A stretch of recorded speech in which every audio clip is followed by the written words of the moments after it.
अस्सलामुअलैकुम वरहमतुल्लाहि वबरकातुहू। उम्मीद है कि आप हज़रात खैरियत से होंगे। पहले आप इस वीडियो को सुनिए।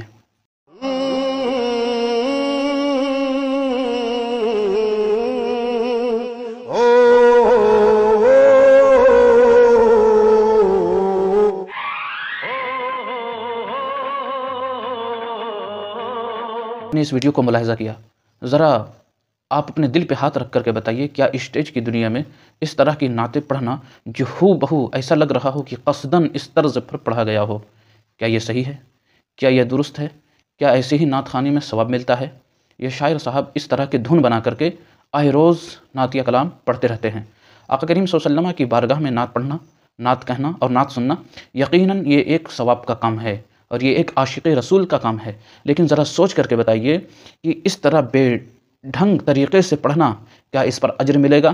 क्या इस पर आका करीम सल्लल्लाहु ताला अलैहि वसल्लम खुश होंगे? क्या इस पर सवाब मुरत्तब होगा? आप कहेंगे यकीनन इस पर सवाब मुरत्तब नहीं होगा।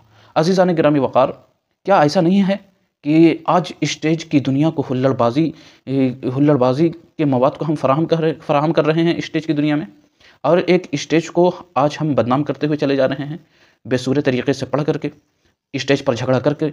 लीजिए, ये भी एक वीडियो को मुलाहिज़ा कीजिए आप।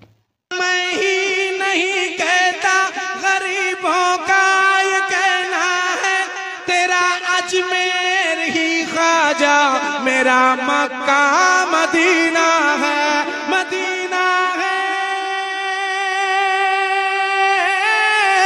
मदीना है, मदीना है, मदीना है। तेरे सदक़े में जीना है, तेरे सदक़े में जीना है, तेरे सदक़े में मरना है, तेरा अजमेर ही ख्वाजा, मेरा मक्का मदीना है, तेरा अजमेर। अब ज़रा दिल पर हाथ रख करके बताइए, क्या ये अजीब तरीक़े से नात नहीं पढ़ा गया स्टेज की दुनिया में? क्या ऐसा नहीं है कि आज से पहले जब लोग नातिया कलाम पढ़ते थे तो हुल्लड़बाज़ी नहीं हुआ करती थी, लेकिन आज हुल्लड़बाज़ी हुआ करती है। तकबीर, नारे तकबीर यानी कि नारा लगाने पर। और दूसरी बात कि आज जो पैसा उड़ाने का जो रिवाज चल पड़ा है, वो अजीब-व-गरीब रिवाज चल पड़ा है, रिज़्क़ की बेहुरमती होती है। ज़रा आप सोच करके बताइए और आप फ़ैसला कीजिए कि आप इस नातिया कलाम से मुतमईन हैं और आप क्या कहना चाहते हैं इस बारे में। फिर हम कभी मिलेंगे दूसरी वीडियो के साथ। अस्सलामु अलैकुम।